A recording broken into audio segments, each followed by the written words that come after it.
Hello and welcome to 5 Lights Out.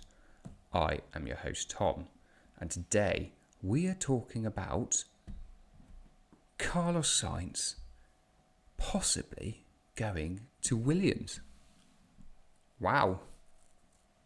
When I heard that rumour and heard the talks going on, I have to say, for Williams, I was mightily proud. They're going after a Grand Prix winning driver. They have Logan Sargent and Alex Albon in the car. Alex Albon has shown himself, especially last season, that he's a quick driver. But is he getting the maximum out of the car? We know from his time at Red Bull that he wasn't getting the maximum out of the Red Bull. He was quite far behind Max, and obviously that's why they didn't keep him on. And they went with Sergio Perez. So the questions have to be asked, is Alex getting the maximum out of the Williams, or could it be higher up the grid? And with a driver like Carlos Sainz, who's won races, you know that he's going to be extracting, as near as makes no difference, the maximum out of that car. You can question, is he as fast as Charles Leclerc, his teammate? But you can't question his driving ability in races. He is one of, if not, he's definitely one of the best. You can't say that when you got Max Verstappen winning races left, right, and centre. Yes, he's got probably the fastest car, but still, you can't say you can't go too far with this. But wow, and if we look at it from the other side, if we look at it from Carlos Sainz's point of view, he has options. So he would be silly not to be talking to Williams. In a way, I mean, the Williams at the moment have scored no points. So you're looking at going, this is a driver that has won a race this year. One of only three drivers now that have won a race this year.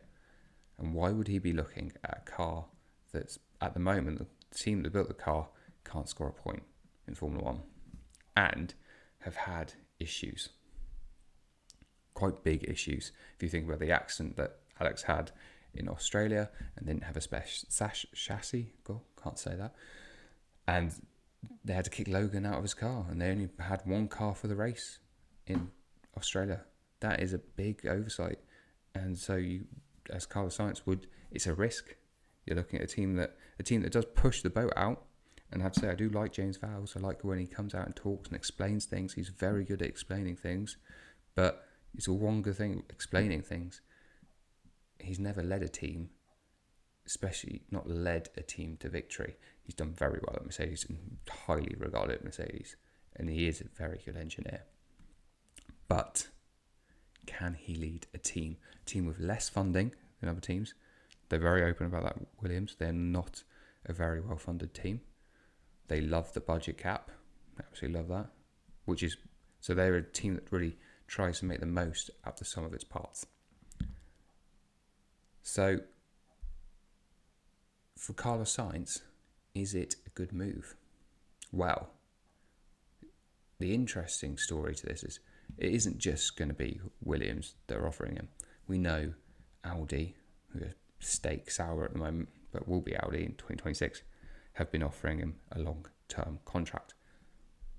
So why wouldn't he take that? As a manufacturer's team will be when Audi take over it. And what is always said is you can't win anything unless you're a manufacturer team. You can't win championships. You might, if it's a crazy race, win a race, like Gasly did in the AlphaTauri. I'm trying to remember what the car was called then. It was RB, AlphaTauri, Toro Rosso. All the same. So you might win the odd race. And McLaren have won a race, and they're not. They have a Mercedes engine.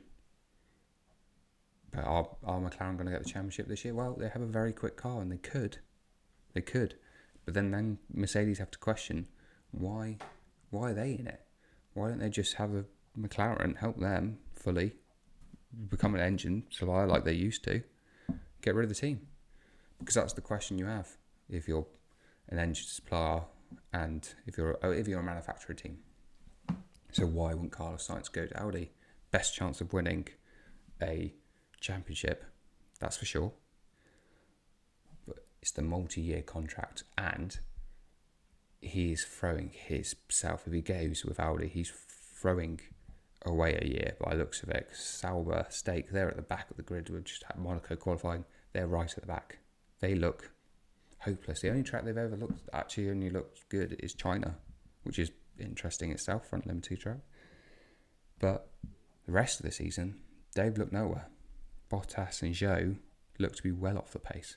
So could it be that he's throwing away a whole year? And can you do that in Formula 1? Long-term contract or not? Mm-hmm. You know that people have been kicked out of contracts early.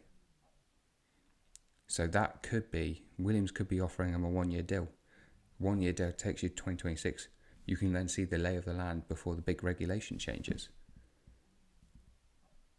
They could be offering him a 2-year deal, like a 1 year and then a possible option for another year on Carlos's side, if Williams are doing well, and you can see the vision, which makes Williams a more interesting proposition than Audi at the moment.